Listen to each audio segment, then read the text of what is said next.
Hey there, and welcome to another episode of Ruby Rogues. I almost said JavaScript Jabber. It's been a long week. Today, I'm here with Zach Schroeder. Zach, do you want to say hi? Hello everyone. Sorry, I'm kind of in the dark right here, but I just don't have a good operating setup for lighting my face. I don't think anyone's missing out though. Right. So we're just gonna chat here for the next hour, I think. You had some things that you brought up that I thought were interesting topics that I don't know that we've really gone into depth with or depth on in the show, and so we'll just kind of move through some of these topics. I think some of these are things that people are talking about these days anyway, and so we can just kind of have that conversation. We're like 3 days out from New Year's or something like that. So anyway. One of the things you brought up is kind of the trends in front end and JavaScript. And I'm curious what you're seeing. I mean, I get a little bit of a different view on that just because I'm doing the JavaScript Jabber podcast. I'm talking to people over there about all kinds of things. But yeah, I'm curious what you're seeing from where you're working and stuff these days. Sure, absolutely, yeah. So honestly, in a lot of my personal projects and stuff, I've kind of like regressed to just doing as pure of regular JavaScript as I can, only Mm-hmm. because, and I imagine that other people feel this way too. I find it so hard to stay on top of the latest sort of JavaScript technologies, frameworks, that kind of stuff. Recently there's a guy who makes, I wish I could remember his name now, videos on YouTube kind of covering like, well, what I would do, if I was making a modern stack JavaScript app in 2022. Kind of, and it's a little tongue in cheek, but you can end up pulling in 4, 5, 6 libraries, frameworks, things for doing different kind of stuff.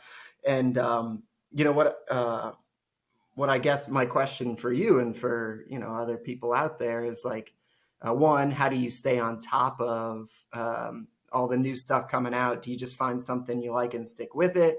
It seems like there's always a little niche where one framework will do something slightly better than another. Right. And then on the other side of that, do you end up kind of with like a little bit of exhaustion as far as trying to stay on top of all this, where you end up kind of like, oh, that's great, something new came out, exciting, like that kind of stuff. Right. So I have two answers to this, just kind of from different points of view. One of them is that, at least on my end, I'm trying new things because I'm constantly looking for things to have on the shows or to prepare for a show when we get somebody on. One thing that's been really interesting lately with the front end in particular, though, is that what you're talking about, kind of moving away from the big monolithic frameworks and into some of these areas where you can kind of tightly control what your JavaScript does. I'm seeing a lot more people move in that direction. Most recently, we had Miško Hevery. And if you know who he is, he's the guy that created Angular. Okay. But he's moved on. He's working for a company called Builder now, and he's building a new framework called Qwik. And so Qwik is all about, putting JavaScript where you need it. It solves a lot of the problems that he said were just impossible to solve with Angular in its current state. And so, you add the JavaScript where you need it.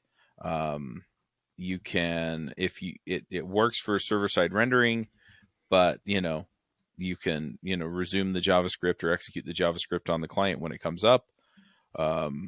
It doesn't do any hydration step, and so it's relatively simple. The one that we've talked about most on the show is Stimulus, which is kind of in the same vein, right? Where you create a controller class in JavaScript, and then you wrap whatever elements you want, and then you give it behaviors, right? Mm-hmm. You tell it, if you click this, do this. If you, do these other things on it, do this, right? And then you can set targets so that when you do something, it does something on the target, right? Right. Or pulls a value off the value. So anyway, so I'm seeing a lot of people move that way. What I found is that some folks, they really do want kind of the application level experience in their app, and that's where they're reaching for Angular, React, or Vue. And then, yeah, you have people that are coming more into the area of, hey, look, I just kind of need some basic, click, animate functionality here. And so, I'm going to have it do this, right? And maybe do some Ajax or, pull in Turbo or Turbo Links as it used to be called, right? So you pull in some of that other stuff and make it all work. And Yeah. so I'm seeing a lot more people come at it that way Sort and of a use piecemeal those. approach. Yeah. Yeah. What DHH calls JavaScript sprinkles. Right. Well, yeah, it's And funny that you mentioned Stimulus because I just pulled up, not exactly the same, but I just pulled up. I had been wanting to try Hotwire, which I mhm. think you can build into the same suite. I haven't yet, but that was a funny synchronicity. So I was wondering, so the creator of Angular, did he just feel like what maybe it got too big, or did another company take over management? I find that it like sort of maybe has an interesting story under it. Yeah, I don't know that we really got into that story. I think he was just interested in kind of creating this new way of doing things on the web. Hmm. And yeah, like the way that they avoid hydration and the way that they push work to worker threads and stuff like that in there. Some of those things were just exceptionally difficult, if not impossible, to put in Angular as it stood. And Right. he kind of saw the writing on the wall as people are going to want these features in the next version of whatever they're using. And so he left. That was the impression I got. I may have that wrong, but that was the impression I got with that. And we're kind of seeing that push with, like I said, some of these other ones. We recently on JavaScript Jabber had Fred Scott, who built Astro, which is another one of these lightweight frameworks, right? Just gives you kind of the bare bones stuff that you want. And yeah, so it kind of feels a little bit like going back to where things were with like jQuery, right? Where it was just, hey, you have these kinds of interactions you can put together on elements and Hmm. stuff like that. Maybe in a different architecture and without, because jQuery was monolithic too, let's face it. Yeah. But it didn't necessarily have to take over your entire front end like Angular and Vue and React tend to do.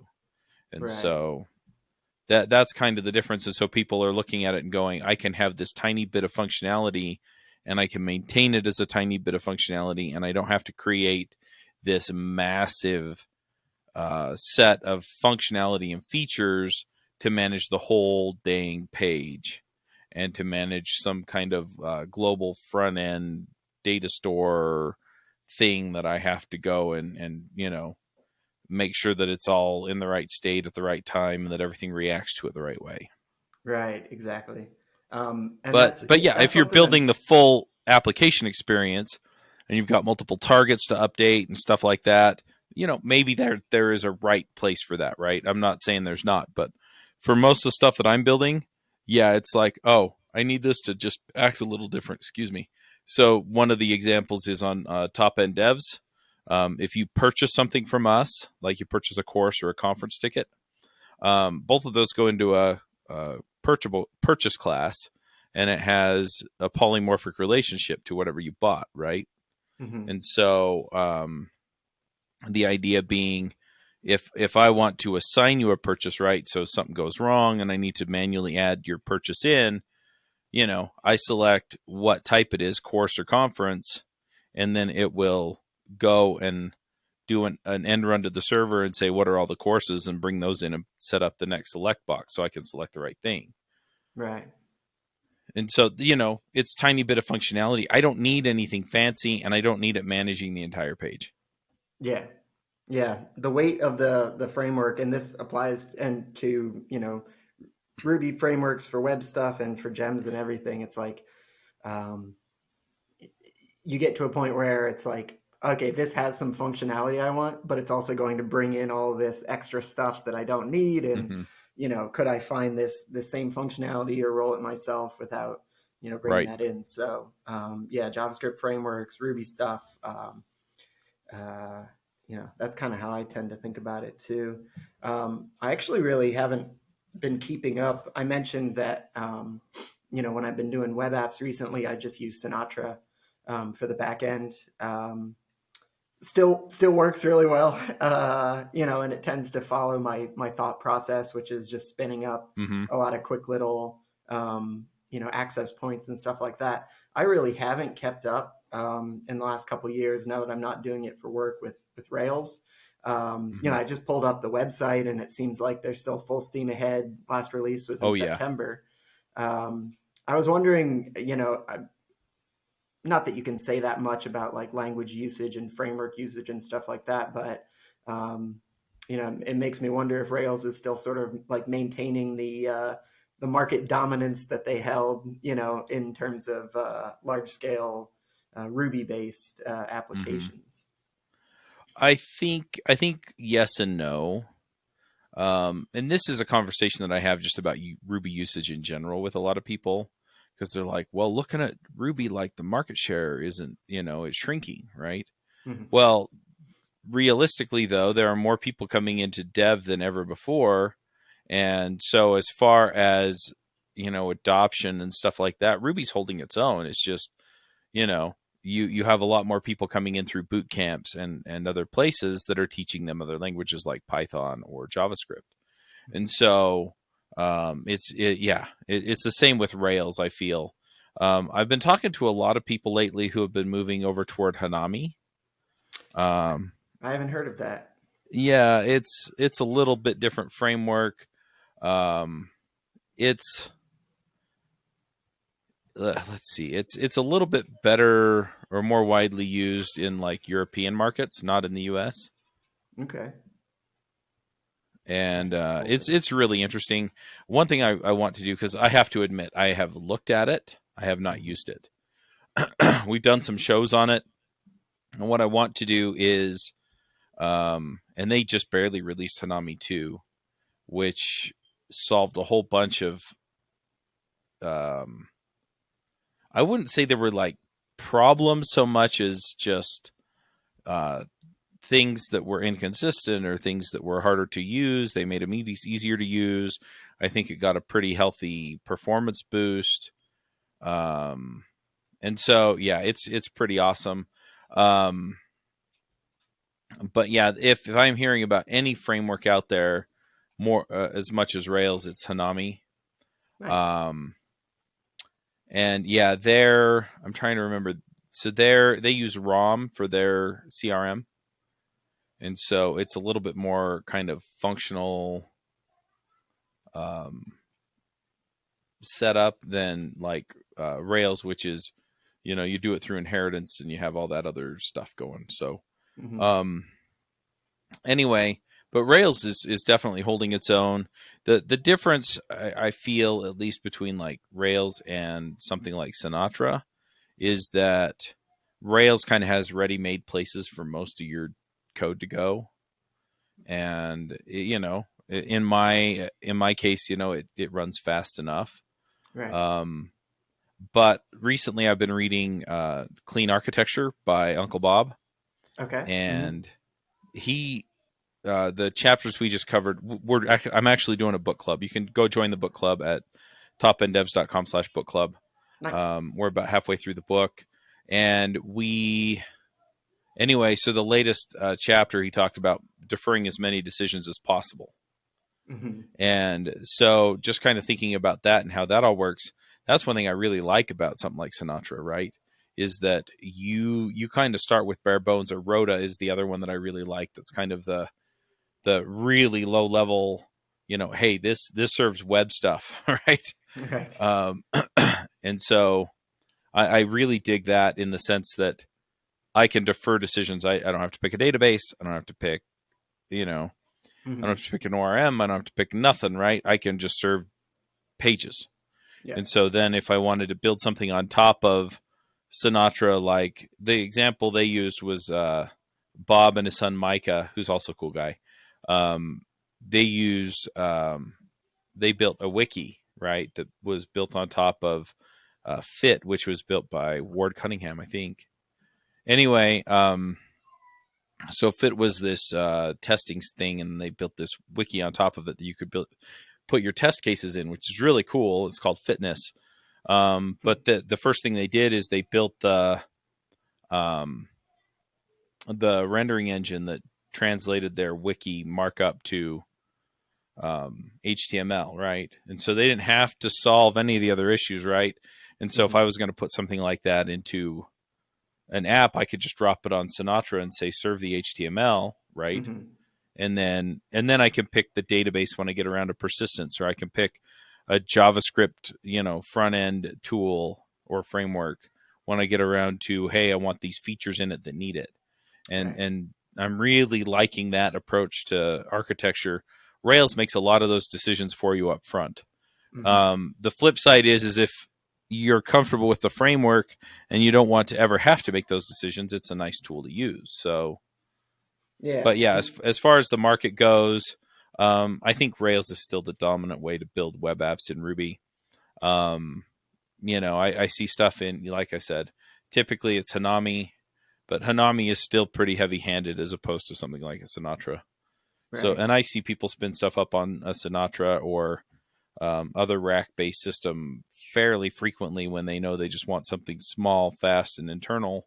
That they don't have to worry about any, hot shot from the internet coming in and messing with. So, Right. Exactly. Well, yeah, and in terms of sort of a bad pull, but the recruiter emails and stuff that I get seems like a lot of big companies are still holding on to their Rails apps. mhm. I get a lot of those. Um, If they're well but put together, they're pretty easy to maintain. The problem that I see most of those companies run into is they run, and then they get to the point where all of their decisions have added up to a huge amount of weight that you have to deal with as you add more features. yeah, And so if they're been there. making good Yeah. decisions and giving people opportunities to remove tech debt as they go, then they tend to do okay.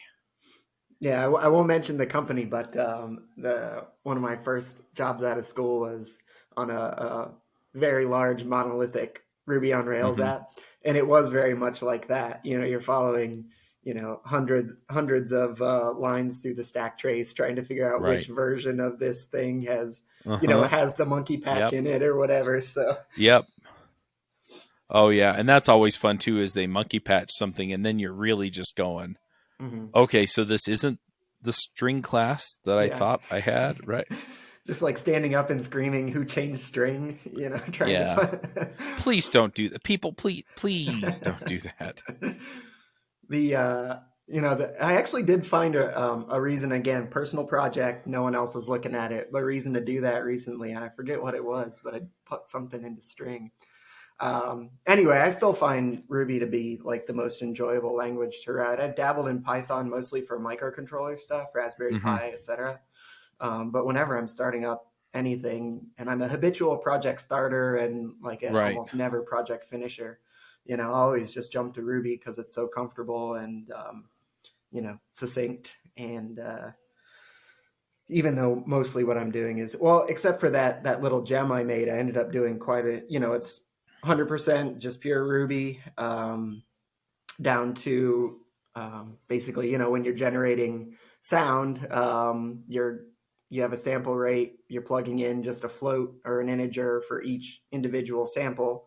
So you can write your sine wave function in Ruby, plug in your samples into just basically like a giant array, and export it. And I use that little wave file gem, and that was really fun because I didn't have to worry about JavaScript or deploying to the web or anything like that. It's just Right. like, oh, just get to change some Ruby here.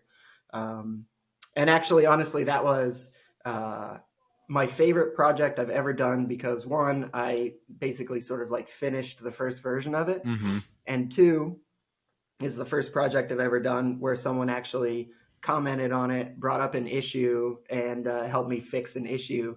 And that was a really cool feeling. Outside of work, I've never really done that with anyone. So Yeah, I hear that. I see.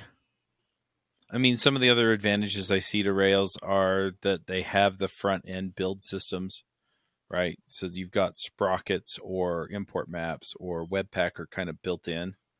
Mm-hmm. and that handles a lot for you. And it does a lot of the best practice stuff that gets your performance, Right. it gets your bundle size down and stuff like that. But I'm also not convinced that I always need that. Mm-hmm. So, Yeah. Well, I've had this and conversation sometimes it's with friends complicated setting before. it up. Yeah. Yeah, where it's like, always be wary of like pre-optimization, which if you know what you're Right. doing, especially with like Webpack and stuff, I don't want to be negative, but Webpack and I have never gotten along, never found Yeah. like a nice flow with that. But, and talking to friends while working on stuff and being like, well, is this going to be fast or slow? And then ultimately thinking like, well, it doesn't really matter, does it? Because Yeah. you're not even close to the stage where you have to worry about whether it's fast or, too slow Yep. or anything like that. Yep. Absolutely. But But yeah, regardless, I it's, mean, whether yeah. you start projects or actually finish projects or whatever, I'm always a big proponent of just doing something, especially for coders, like outside of work, even if it's just solving, what do they call those like Euler problems using a new Yeah. language or something, or because it's kind of hard to come up with ideas, because for me, it's always like, oh, wouldn't it be cool if there was that already exists. Okay. Etc. Yeah. But whenever I talk to people about coding or, like I've spoken at RubyConf a couple times, it's like, regardless of what you think of this thing I'm presenting, it's like, I highly encourage people just do something, find something interesting. Cause it can be really easy especially if you're working in coding, to get kind of like, numb to it, a little burnt out maybe. So whether you're finishing things or not, I always encourage people just like, try to have a little project going on the side that you can get excited about and look Yep. forward to. Yeah. That's one of the things that I recommend to people as well. And I've been getting into coaching and things like that quite a bit. Get some of this on Top End Devs membership. But yeah, be learning something new every day and be committing code every day. And I highly recommend people, when they're committing code every day, is to pick up some side project and go with it. Mm-hmm. And the other thing is with that side project, and you've kind of alluded to this, it sounds like you kind of have multiple side projects going. You kind of move from one thing to the other, is a lot of times people will go, okay, well, I'm going to go, they get on Google and they look up what's a good side project, right? And it's like, build a budget app or build a Twitter clone.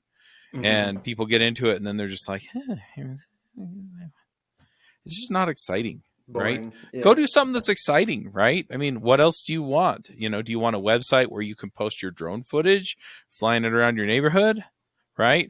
Do you want a Mm-hmm. website where you can post a portfolio of pictures of your kids? Do you want, maybe you are this financial guru, right? So build something that tracks the stock market, right? Yeah. Do something really interesting, right? I mean, if Mm-hmm. the Twitter clone is just like, I am going to show Mastodon how it ought to be done, fine, go for it, right? But at the end of the day, go find that project that lights you up. Mm-hmm. And yeah, that's kind of point 2B of the Top End Devs method, is have a side project. The other thing is that it really shows up well on your resume if you have a semi-complex, well-maintained side project that can show people how you work and what you can do. Mm-hmm. Yeah, and being able to talk through it, design Yeah. decisions, coding decisions, that kind of stuff. Yeah. Yeah. What do you know about X? Well, in my side project, I was trying to solve this problem and I tried these 3 different ways, and it turned out what you talked about was the right way to do it. And here's why. Here are the trade offs. Here's why I made the decisions. Here's my experience with it. That goes over way better than, well, I can cite you chapter and verse of what's on Wikipedia explaining what the algorithm means. Exactly. Yeah. Well, and another big thing with that is that, even if you work in Ruby, you work in Rails, I think a lot of business decisions end up, at least I've seen in my career, end up being the same kind of work over and over Uh-huh. again. Yeah. And, it's easy to become an expert on like shifting a button around or, that kind of Mm-hmm. thing, or, okay, I have to do a migration in order to add this line to the database or whatever. But being able to really like explore a language or explore different ways of thinking, is always good, Yeah, as well. I agree. And like you said, I mean, it's not just shifting a button around, but I mean, what I find is like 90% of the work that I'm doing in Rails is CRUD. Hmm. It really is, right? And Yeah. and I kind of include like validations and stuff in there, right? Hmm. And the database migrations and crap. The rest of it, that's the interesting stuff where it's like, hey, we don't even know how to do this, or hey, we're Right. going to go pick up a gem that you've never worked with before, right? And so I have to go explore. That's the fun part for me. Hmm. And so I'm working a contract now, and we've been working on these API integrations, and it was interesting for about a month, and Hmm. then once I kind of had that together, and now it's just okay. I just have to figure out how to map these fields to those fields. It's boring. I'm Right. bored, and yeah, so having something to work on where you can go explore this stuff is like, hey, I'm going to go build this. I'm going to build it in Nami, or I'm going to go Right. build this, and I'm going to build it. I'm going to go completely off the rails and go build it in Go, Pun right? Or intended. or Yeah. Rust or whatever, right? Hmm. Um, Now, if it's something that you're gonna, so this is always the double-edged sword for me, is that a lot of times I'll build a side project and then I'll start thinking about how to actually launch it and monetize it and run it as a business. And so if I'm in a whole bunch of different technologies, that starts to become painful. But Hmm. for your first or second side project, I mean, go for it. I was coaching a guy the other day, and he's been doing front end in Angular, and before that he was doing Vue.js, and he's like, I really want to get into Rust. I think it was Rust. It might have been Go. I was like, then start a Go project, right? He's Hmm. like, well, I'm not really an expert, and started expressing in some imposter syndrome. I said, dude, it's just to learn on, right? Yeah. And go try. When they tell you whatever you do, don't do this. I said, try it. Figure out why they're telling you don't. Bad Uh-huh. idea, right? Yeah. Because you'll learn something, and then from there, now you've got this thing where you can show people. And so if your next job really is going to be Go on the back end and Angular or Vue on the front end, you can go in and you can say, well, I've been working in Angular for the last 4 years, and now I can, and here's my Go project, right? They will care a whole lot less that you haven't been doing Go at work. Yeah. Especially if the passion is there. Yeah. And you've Yeah. sort of like developed the skills. That was one thing I always appreciated about the Ruby community, and, just how kind of like open and welcoming it's intended to be. I mean, not saying Right. that's the same everywhere all the time, but all the way, up to Mats and down. Mm-hmm. Whereas some of these other languages, especially ones that run, and I don't mean to start controversy, run more tangential to like Linux sort of stuff, or that same kind of Yeah. community. It can be really tough when you don't know what you're doing to go to a forum, ask a Mm-hmm. question. Here I am talking about forums. What year is it? Jump onto whatever Twitter, ask a Yeah. question, and be like, well, if you don't know this, you need to go back and read the manual again or whatever. I always Yeah. appreciated about the Ruby community that it seemed like it was generally very, very open and welcoming to people of all Right. skill levels and backgrounds and all that kind of stuff. So Yeah. The only exception I've seen to any of that is that I have seen some people basically be ostracized from parts of the community, and it's mm, happened a lot less in Ruby. I've seen it much more in some of the other communities I'm involved in, because of their political points of view, and it's yeah, just because of the way that people are acting around that stuff these days. And to be honest, I still don't understand it. I wish that we could all just be like, hey, look, we're a technical community. If you're bringing something with merit, you know, we'll hear it out. And if hmm, you're not, then we'll point it out, right? well, and yeah. and then we'll work through it. And if you need help getting wherever you want to go with your career or your learning journey or anything else, then let's help you. Yeah, totally. I totally agree with that. And sometimes you kind of wonder how those kinds of conversations start in the first place. Right. But then, yeah, you do wish that you could kind of just leave that aside, especially because It what I've has no found is, bearing on what especially we do. going well, exactly, and going to RubyConf and stuff like that, you strike up. I don't ask people about their political beliefs or anything like that. You're just making Nope. friends. You're talking about programming, that kind of thing. But there's a disconnect where it's like on the internet, especially, where Mm-hmm. people collect, like on Twitter. It's like I have to make statements. I have to be, that kind of stuff. I have to Right. have good takes to post and stuff like that, even in the Yeah. programming realms. And it does, to me as well, seem unnecessary. And it's unfortunate, when people have to either, leave a community or kind of get forced Hmm. out, just for silly reasons. So we've kind of talked our way over to social media, and Mm-hmm. I think this is an interesting area to get into. Now, I don't really want to comment too much on Elon Musk because I think some of the stuff he's done has been fine, and some of the stuff he's done has been stupid. Mm. But it's been really interesting just to see how many people, for whatever reason, have moved off of Twitter and onto Mastodon. And then it's also been interesting to me, and I'm saying this a little bit tongue in cheek, but I'm seeing a lot of people doing it. Is I've seen the people saying they're leaving Twitter and then don't, and they go to Mastodon, and so they're doing both. Right. Um, Cross posting and uh, stuff. Yeah. yeah, I mean, I'd been thinking about setting up a Mastodon server for top end devs for a while, and I finally just did it.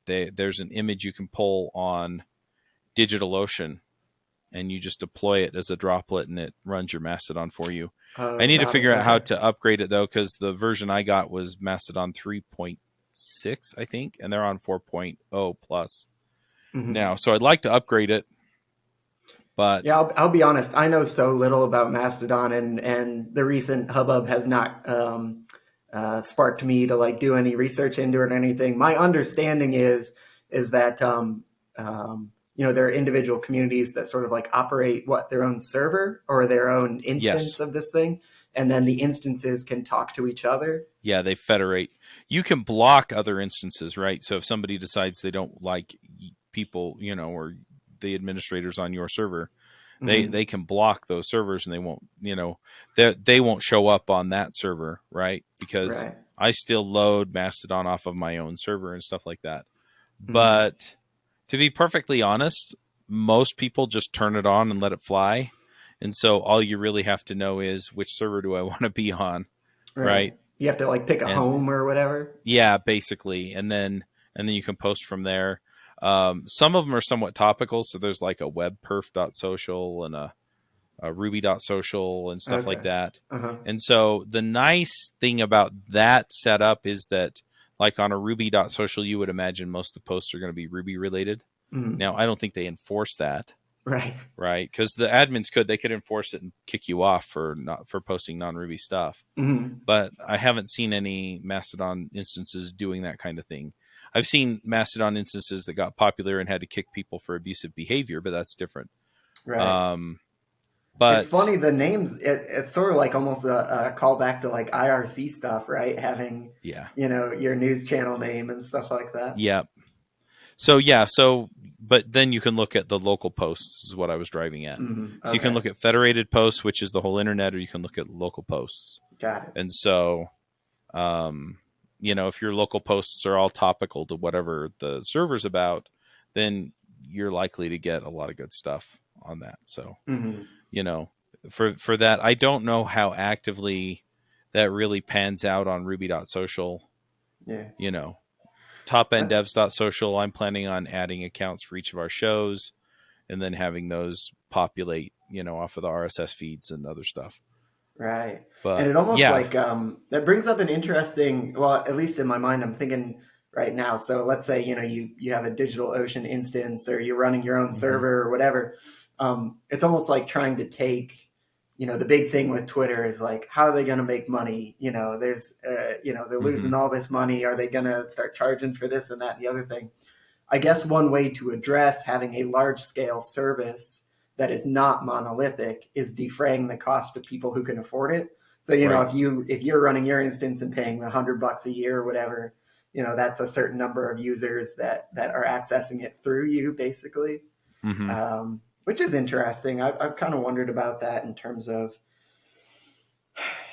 I mean, what company, yeah. what company, especially social media company, makes money off of their social media? It's, or whatever. I was always told like, well, if you're not paying for it, then you're the product, kind of thing. Right.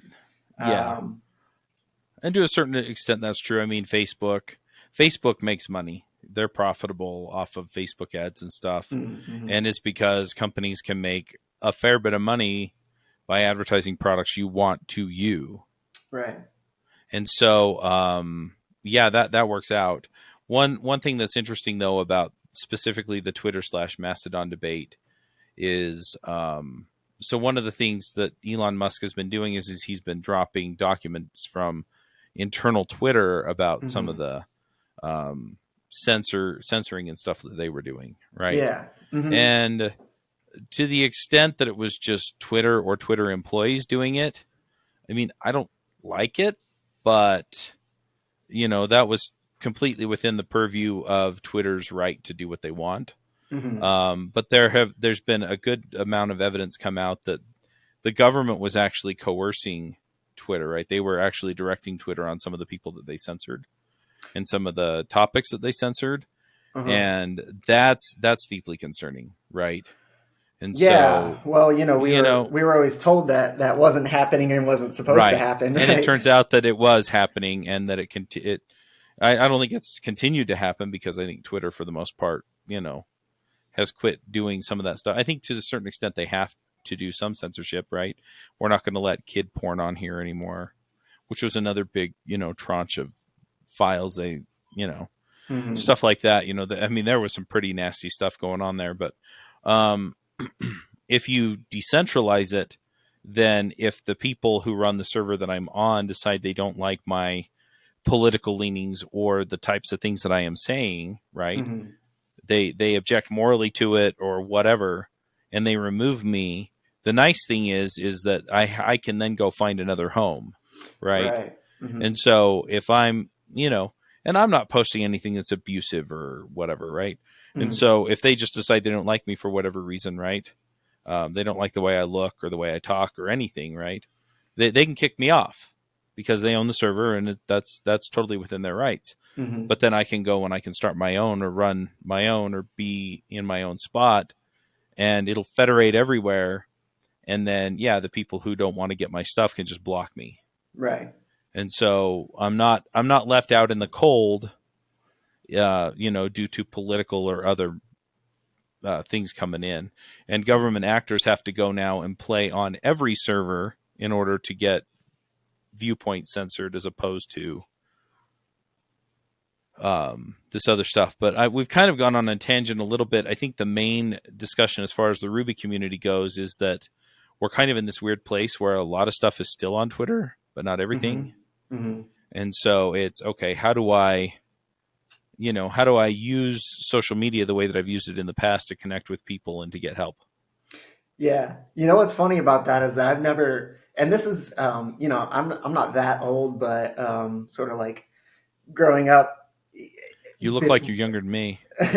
So I turned 34 this year. So I was using the internet in the 90s, before, late 90s, before social media sort of existed. And I just feel like I've never gotten the hang of it, even when trying to talk to people who share common interests, Rubyists or, anything like that. I just never, it always felt to me like I was just talking to myself, Yeah. And it's like, well, I can do that. I do that all the time without posting it on the internet. Maybe I need to take some like classes on how to engage, but with people. It depends on what you want. I feel so like my I've been experience, left behind. Yeah. Yeah. So you said you turned 34. Uh-huh. So I turned 43 a couple weeks ago. Okay. Well, you don't look it. I would have guessed we'd be like right in that same zone. No, I'm 43. But my deal is, so I've been involved in podcasting since 2008. Mm-hmm. And, social media is one of the ways that we get the word out about things and operate. So for us, it's more of a megaphone and less of a way to connect. Mm-hmm. And social media tends to work fairly well that way. The problem that I have actually connecting with people over social media is that it's not real time, and it's really hard to get a read on where people are at, right? So like if you go look at their timeline and it's all, I hate, pick your person, Trump, Biden, Sure. right? It's all, I hate that guy, right? Uh-huh. then what you're gonna, you can kind of get a read on, hey, if they're talking positively about the guy that they say they hate all the time, it's probably sarcasm, right? Mm-hmm. But I mean, beyond that, it's just really hard to know. And then to get really deep or personal conversations, which is where I want to be, right? Is, Mm-hmm. where are you at? What are you about? What do you care about? How can I help you out? Those happen much more naturally if I'm actually on a call, right? Mm-hmm. And I've thought about setting up like a Twitter, what are they, Twitter Spaces? Spaces, yeah. Where you start like a video call and people can basically call in. Like I Uh-huh. would do that. That's helpful. But the rest of those conversations, what I find is that a lot of times I wind up in a misunderstanding with somebody, and then I have to clear the air on a call anyway, right? It's Mm-hmm. like, oh, you meant that. Oh, well, I meant this. Oh, okay. Right. So what we care about is this thing that it turns out we didn't even realize the other was talking about. And Mm-hmm. so social media is great for just putting thoughts out there, seeing how people react, letting people know about things that they ought to know about, like events or podcast episodes or stuff like that. Yeah. Not great for those personal connections. And so that's why I invite people, hey, come get on a coaching call with me. You just have to fill out the coaching application on Top End Devs, right? And you get a free call. You get a free coaching call. Mm-hmm.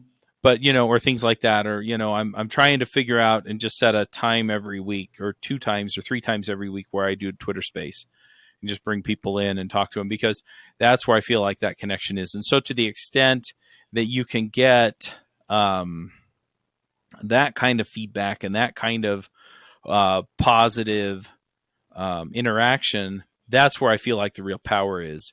And then the next best thing is kind of the Instagram reels, the TikToks, the things like that, where you effectively post a video where you go into more depth, right? Mm-hmm. Because I'm sorry, I'm not the guy that types an essay into Facebook. I don't. Right. Yeah. Right. And so occasionally I'll respond to something and I'll give a longer response. But if you see more than 2 of those on my Facebook timeline in a year, it's pretty rare. So, but I can sit in front of a video, in front of a camera, and I can talk about it. And so Mm-hmm. that's where I feel like the real power in the social media is, hey, let me show you how to do a thing, right? And so I do a tutorial video, or, hey, let me talk through this issue that I see on people's resume, right? And so I can give you a hint about something that may be keeping you from getting interviews, or, stuff like that. That stuff I'm perfectly good doing. But yeah, otherwise I'm just posting memes because I think they're funny. Yeah. And I mostly do that on Facebook because I have more people just kind of let it float by Mm-hmm. if they don't agree with it, because some of them are political. Let's face it. Mm-hmm. I think they're funny, and so I post them. But yeah, then people react, and I ignore them. Yeah, that's the biggest thing, right? Because then you feel like you need to respond to the response, and sometimes it's Not hard to anymore. just set down It the doesn't do mouse. any good. They get Yeah. mad. I respond. They get mad again. I respond. Nobody's mind's changed. They just hate me Mm-hmm. now. What's the point? Well, exactly. Yeah. And it's sort of the same thing with like, I mean, I've never used TikTok. I'm scared of it.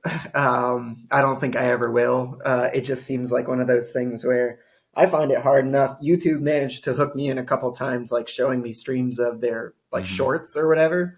And it's like, Right. I cannot be trusted with something like this. I Yeah. lose so much time. And Yeah. And see, my approach to it is, and I'm just getting into it now, right? We have social media accounts where we post like images with links to the episodes and stuff, but I'm just getting into it now where I'm going to start putting up reels, and they're just going to be clips out of the Catapult Your Code Career podcast that I'm launching at the beginning of next year. So like next week. nice. I actually have a contest up right now for the artwork, but on 99 Designs. But anyway, so it's just going to be clips, and it's just going to be, hey, if you're doing this on your resume, blah, blah, blah, right? Or, so-and-so said that they kept getting interviews and they weren't getting offers, right? And so we did a mock interview, and it turned out they were doing this one thing, right? And so I can talk about that for 30 seconds. I can post it as a reel.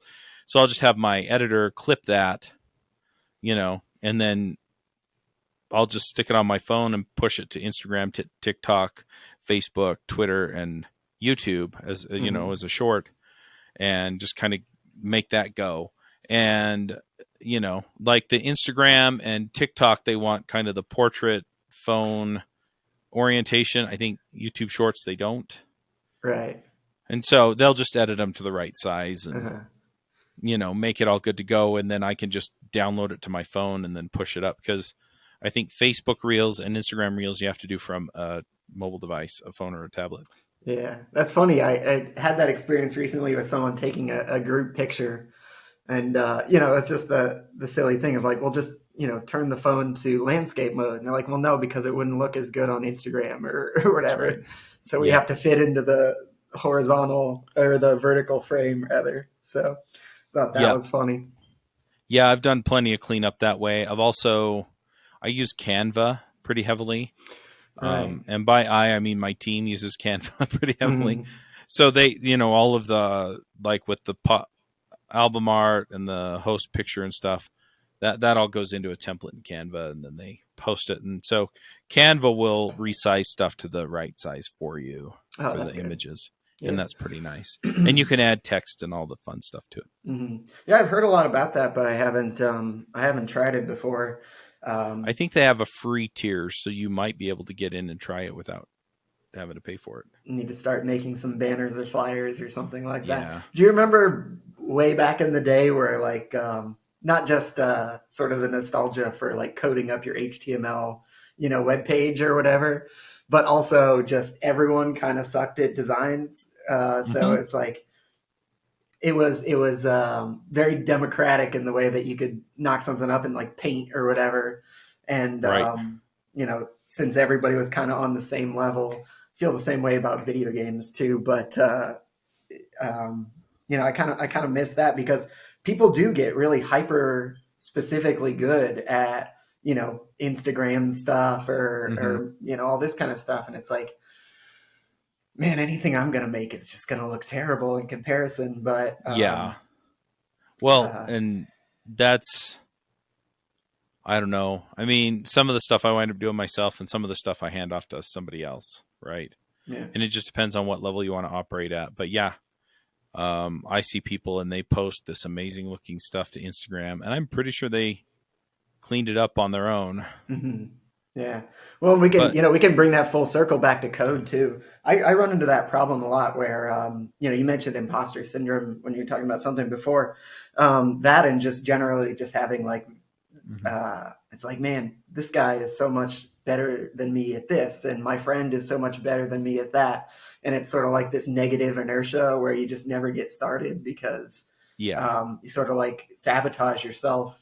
Of course, I never learned the lesson, which is basically like, if you don't do it and learn and ask questions, you're always everything you do is going to be exactly like that. It's like, of course, you're not as good at coding as the person who's been doing it for 20 years. You know, it's experience based and it's pattern recognition.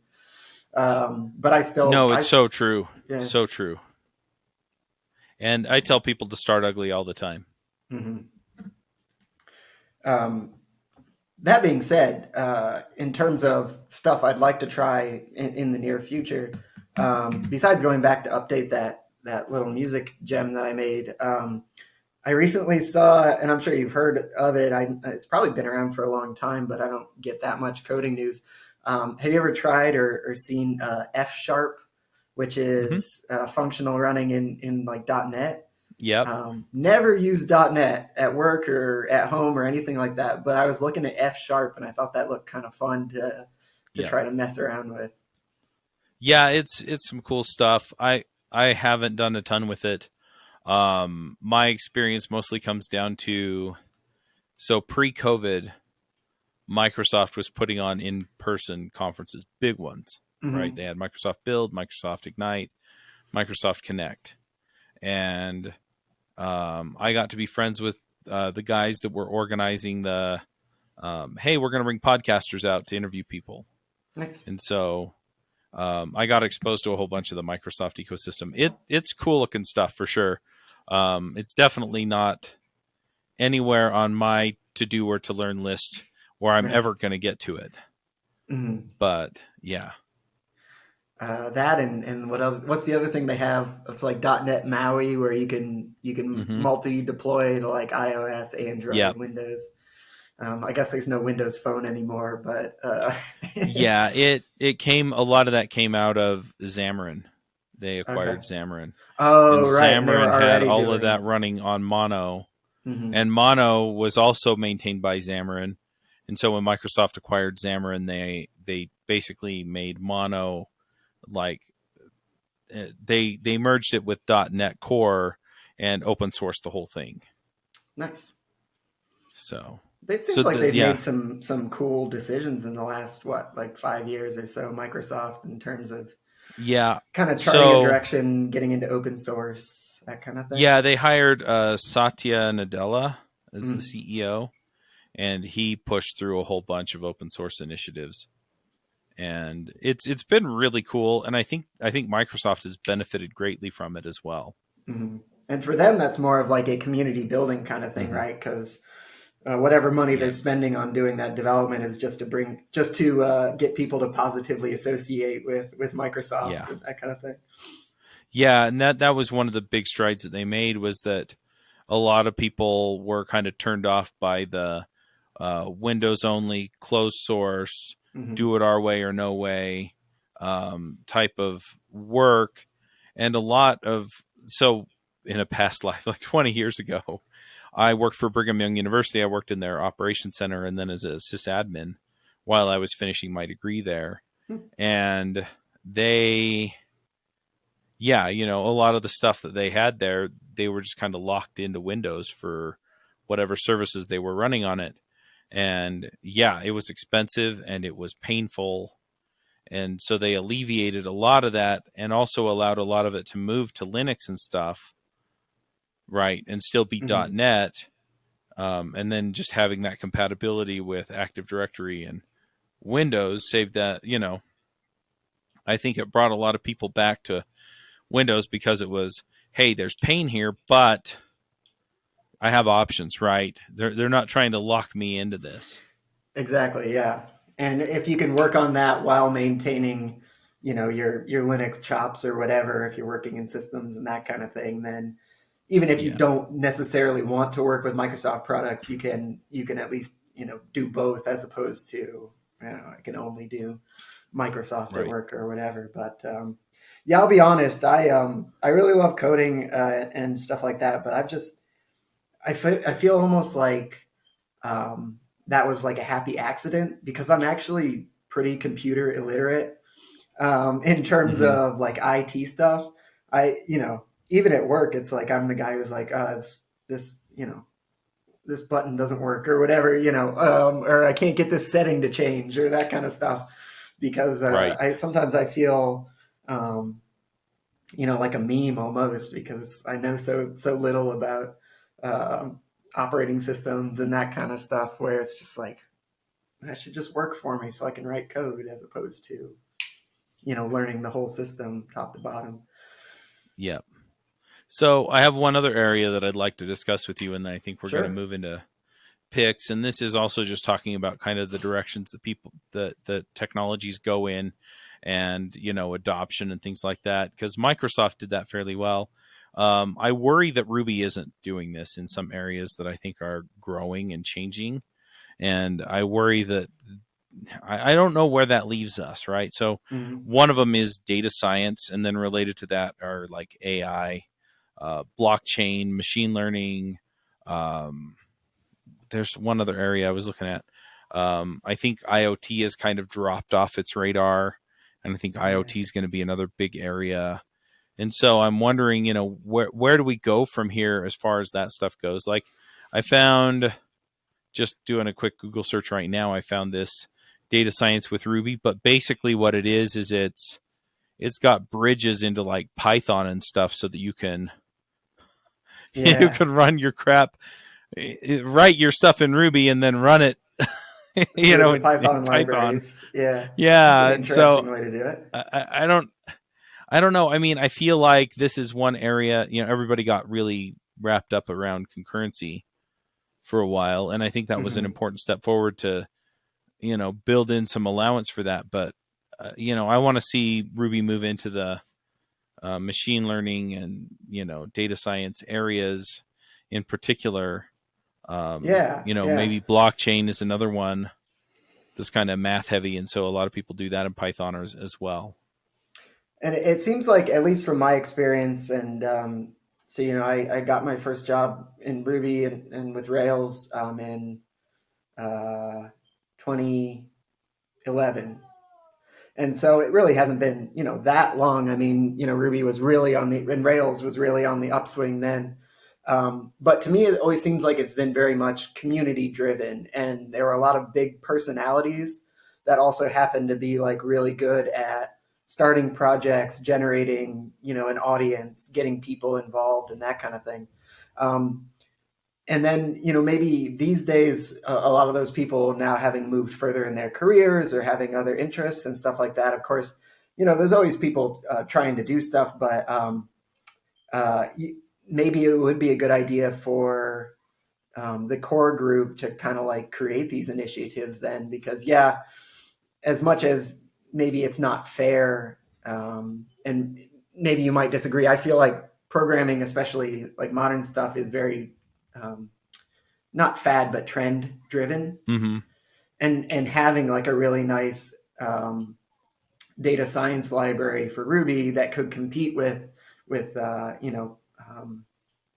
MATLAB or Right. whatever it is in Python would be a huge boon to the community. But unless you have like that champion from just the community at Right. large, it would almost be nice for now. I forget, is Heroku still kind of like I don't know, involved with the core team of Ruby Yeah. development?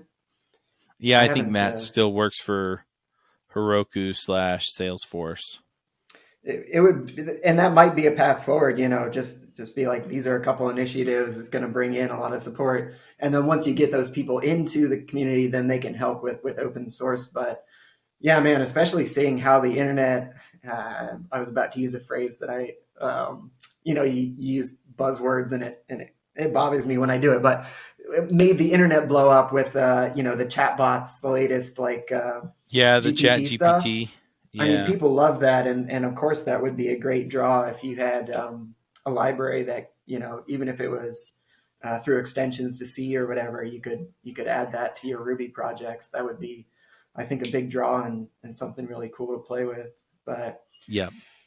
without the big community sort of like um, driving personalities, it maybe is a little harder to get those things off the ground than it might have been 5 or 10 years ago.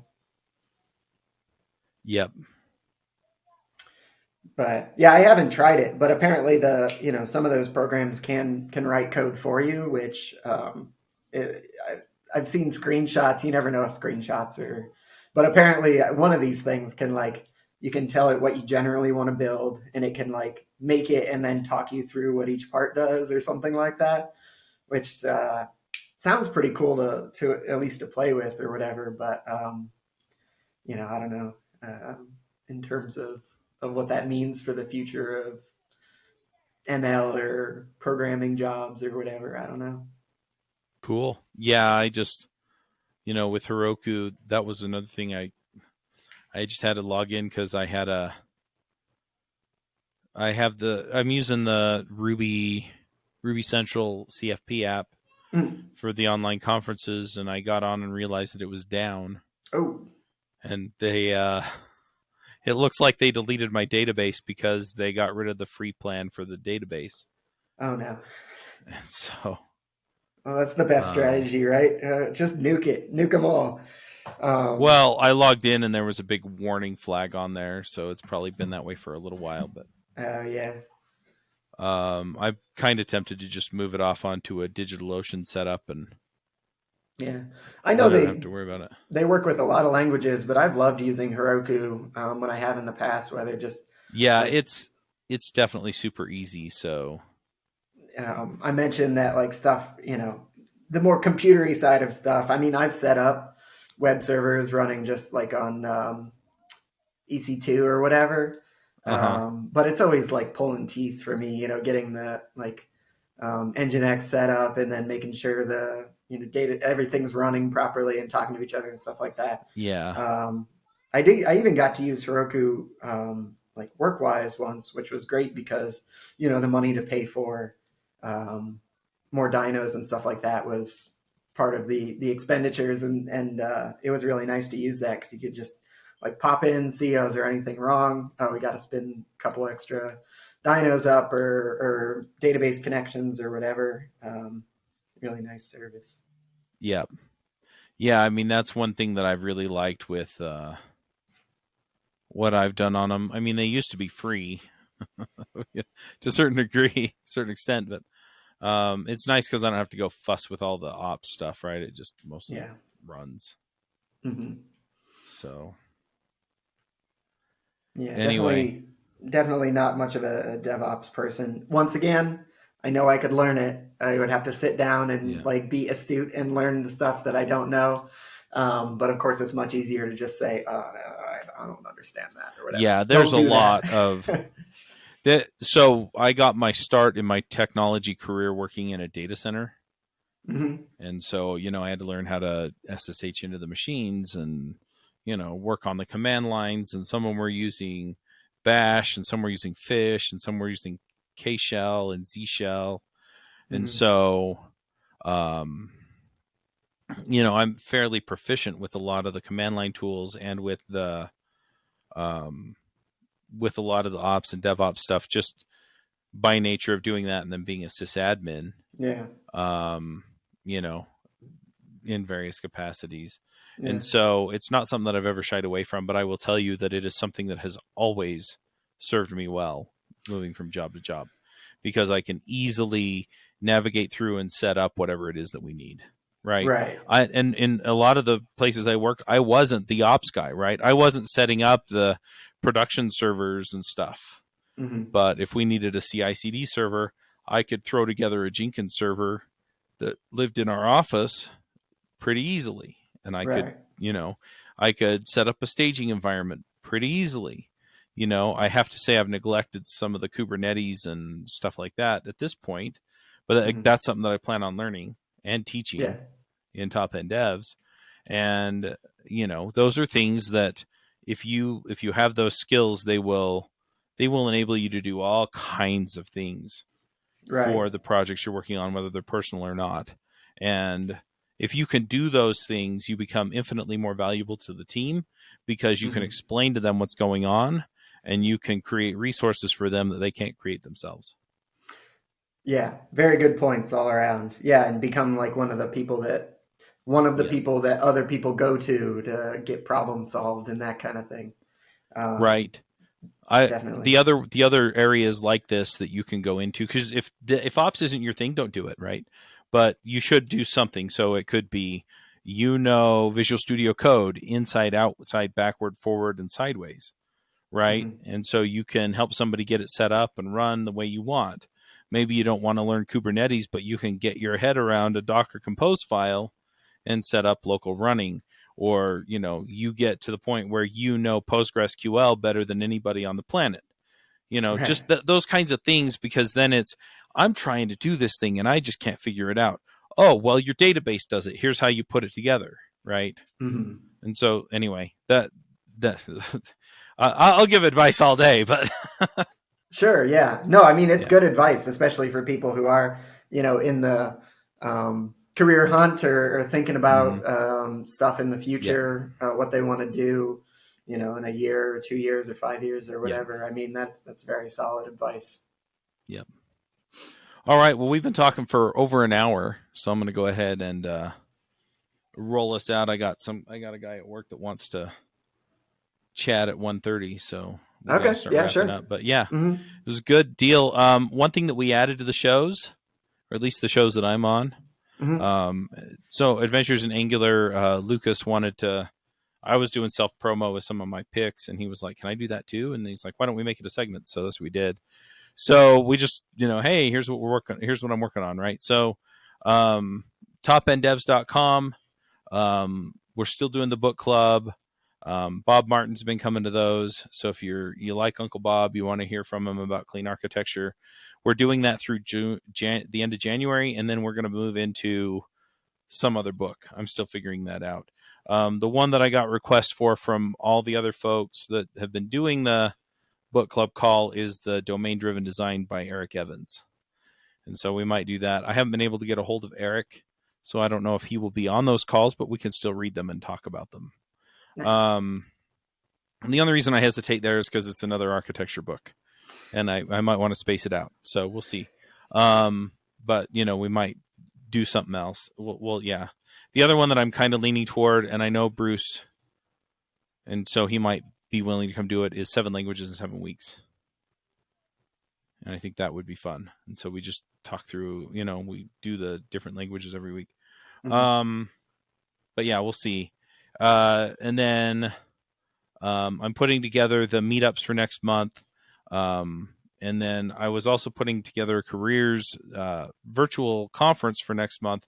But I think I'm going to slide that back because the CFP thing isn't working and I don't have all my speakers lined up. I was going to go in and start picking them. And I was like, this sucker's down and no one told me. So anyway, but yeah, that's the stuff I've got going on. And the other thing is if you want to get my resume, you can go to topenddevs.com/resume and it'll email you a copy and then send you a couple of emails that explain pieces of it. And then I'm going to be getting my, like I said, Catapulting Your Code Career podcast and course up over the course of the next few weeks. So keep an eye out for that. Nice. What are you working on, Zach? What should people know about that you're working on? Before that, I just wanted to comment. It sounds like you have, this whole operation is so slick. It sounds like you're just constantly, on it. It keeps me busy. That's for dang sure. Kudos to you. Yeah. I feel like I'm helping people. That's what matters. Well, yeah, that's good. I imagine you're probably working more than the usual 40 per week with all the stuff you have going on. Yeah, some of that's just down to I've got this contract that I've been working to make up since I just launched the products a month ago. And so, nice. But I'm hoping to get to the point where I can just work on the stuff that's going to help people get the career and lifestyle they want and not have to go, hawk hours for money. Well, yeah.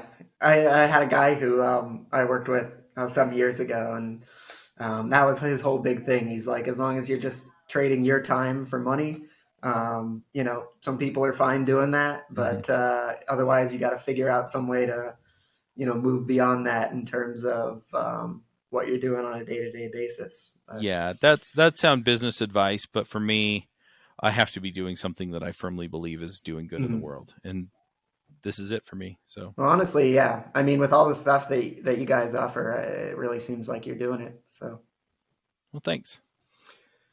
Besides my little personal projects, I was wondering if I could just, I read through this book about once a year.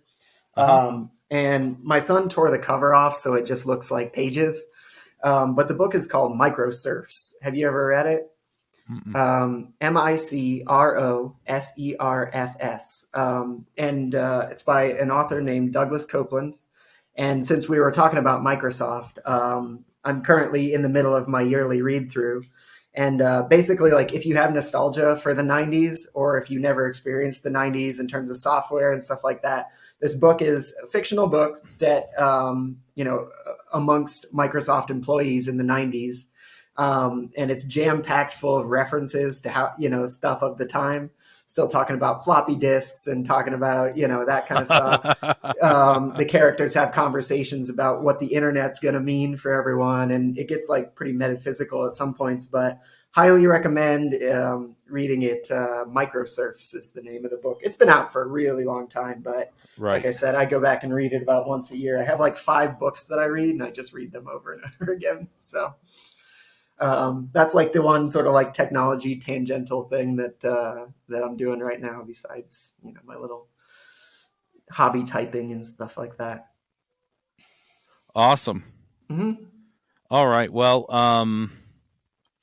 you've kind of veered us into picks, which is awesome. So I'll just throw out some picks myself. Sure. So I'm going to pick, I always pick a board game. Nice. As one of my picks, or a card game. My daughter got a card game called Uno All Wilds. Okay. So if you've played Uno, it's Uh, basically Uno, except every card is a wild, right? So you can never not play, but right. Okay. it's, how do I put it? They have like draw twos and stuff that are the wilds, right? Hmm. So so you can skip and reverse and draw two and all that stuff. Um, I'm looking it up on Board Game Geek because I always tell people what um, the score is. So Uno All Wilds has a weight of 1. So that's 1 out of 5, meaning that it's pretty simple. Okay. I don't think I've seen anything less than 1. So And that's a rating of anyway, complexity. yeah, it's the complexity rating. So I've picked other games on here that are 4 plus, right? And it's Oh, like there's a lot going on in that game, right? And it's going to take you a while to play it. I mean, need to those are have your lore fun manual. games. Yeah. Uh-huh.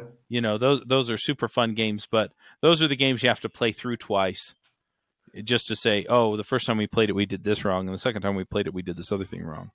Hmm. So Uno All Wilds, um, I'm going to pick that as a board game, and then um, I'm trying to think what else I'm going to pick.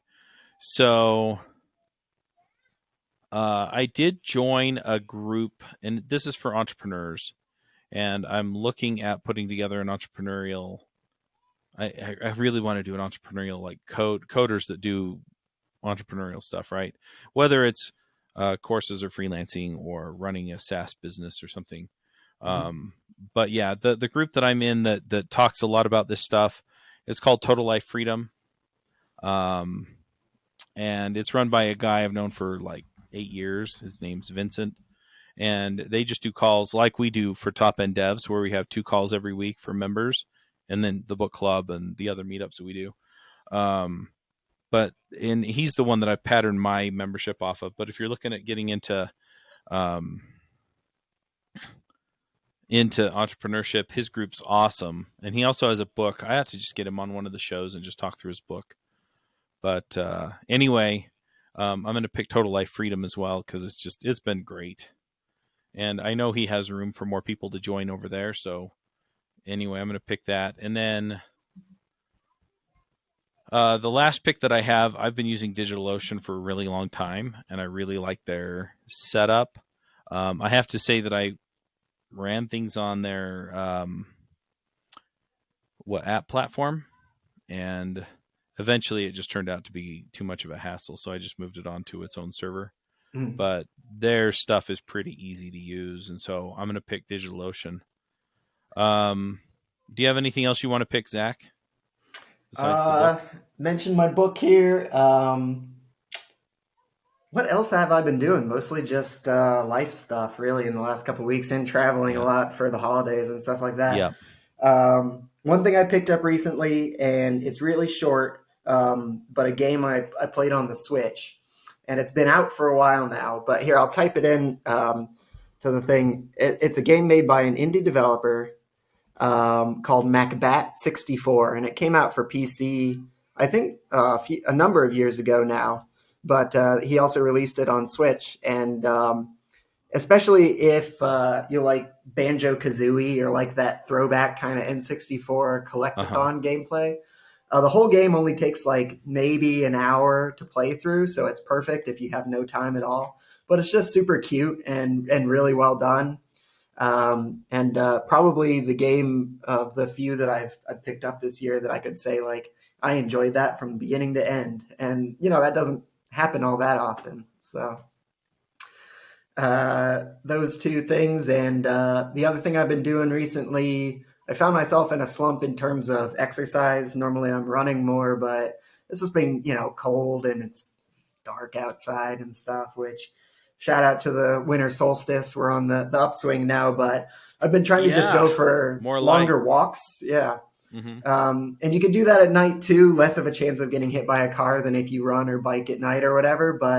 And the other thing I try to do is make it sort of like a little bit more meditative. So I don't bring, music or podcast or anything with me. It's just like, the sounds of whatever you're near and your own Hmm. thoughts, and trying to do like 30 to 60 minutes during the day, just to try to get some of that time away from like hunched over the keyboard and all that kind of stuff. So walking, I guess, would be my third pick. There you go. Awesome. Yeah. Yeah, I've been getting into some of that myself, but I'll do that in picks next week. I'll pick the stuff that I'm doing to train for an Ironman. Oh, you're training for Ironman. Yeah.